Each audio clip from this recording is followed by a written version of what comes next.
आप देख रहे हैं कि कितनी विभिन्न पार्टियों द्वारा ये डेलीगेशन गया है चुनाव आयोग।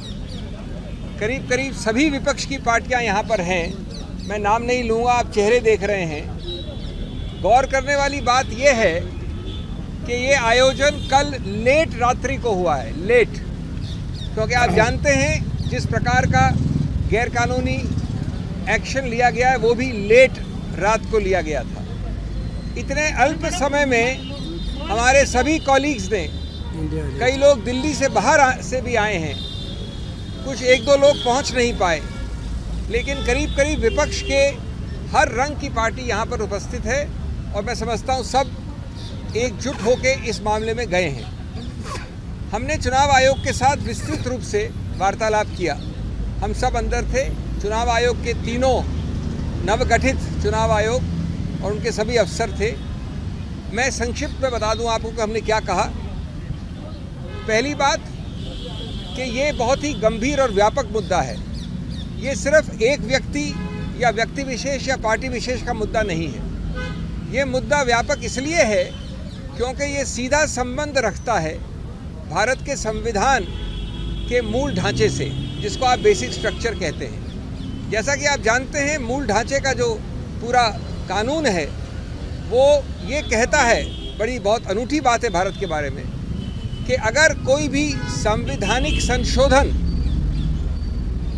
मूल ढांचे के विरुद्ध है तो संवैधानिक संशोधन भी असंवैधानिक करार किया जा सकता है। अब इसको हमने कैसे पक्ष रखा? जब आप इस प्रकार की चुनाव के लिए जो एक समतल ज़मीन आवश्यक है, अति आवश्यक है, अनिवार्य है, समतल ज़मीन, उस समतल ज़मीन को आप बदल देते हैं, उसको समतल नहीं रहने देते हैं दुरुपयोग करके एजेंसीज द्वारा, तो उसका सीधा दुष्प्रभाव पड़ता है स्वतंत्र निष्पक्ष चुनाव पर, फ्री एंड फेयर इलेक्शंस। उसका सीधा दुष्प्रभाव आगे पड़ता है गणतंत्र लोकतंत्र पे, डेमोक्रेसी।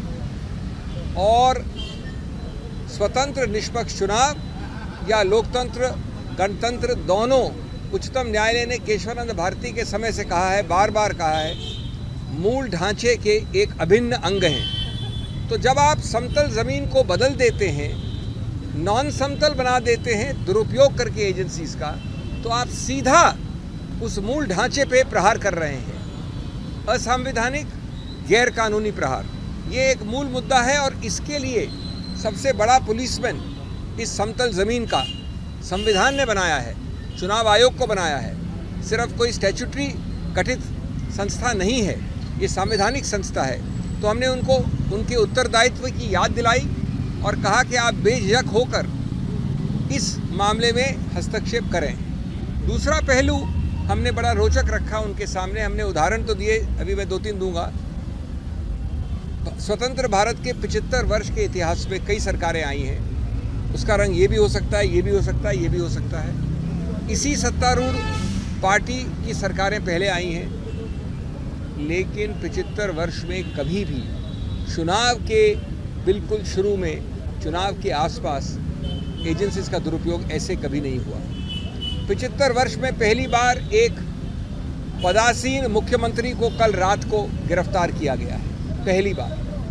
कुछ हफ्तों पहले एक मुख्यमंत्री को मजबूर करके हटा के उसको गिरफ्तार किया गया। विपक्ष की बहुत बड़ी पार्टी, 125 साल से ज़्यादा पुरानी पार्टी कांग्रेस के 94, 95, 96 के अकाउंट्स के विषय में 150 करोड़ से ज़्यादा फ्रीज हुआ है। हमारे माननीय कांग्रेस अध्यक्ष, पूर्व कांग्रेस अध्यक्ष सब ने अभी आपके समक्ष 2 दिन पहले इस पर प्रेस कॉन्फ्रेंस भी की है। अभी हमको बता रहे हैं हमारे मित्र लेफ्ट के, येचुरी जी यहाँ खड़े मेरे साथ, उनको भी वैसे ही नोटिस आए हैं। तीसरा पहलू, हमने एक सूची दी 11 और हाल के रीसेंट उदाहरण।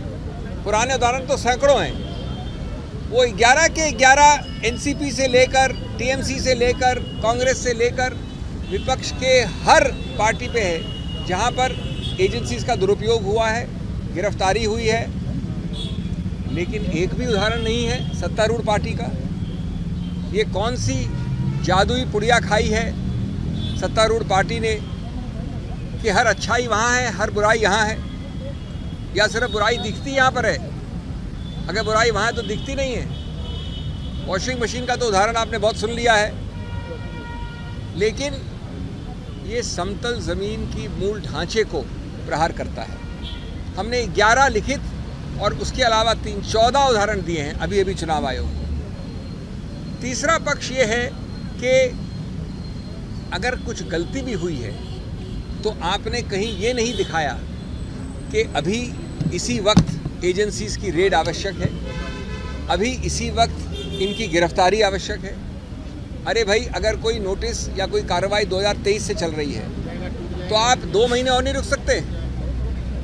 आपको जो कार्रवाई करनी है आप करिए, लेकिन ये क्या कि आप चुनाव के पहले वोट पड़ने से पहले ही चुनाव जीत जाना चाहते हैं। आप पहला वोट पड़ा नहीं, उसके पहले जीत जाना चाहते हैं आप, कानूनी तरीके से नहीं, गणतांत्रिक तरीके से नहीं।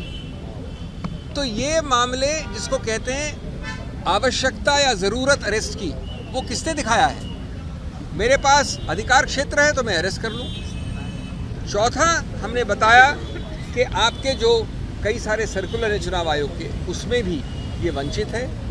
हमारे कॉलीग्स ने ये मांग की कि अगर चुनाव आयोग डीजीपी बदल सकता है, होम सेक्रेटरी बदल सकता है, किसी को बदल सकता है, तो ये एजेंसीज किस प्रकार की कोई एक विशेष एग्जेम्पशन एंजॉय करती हैं?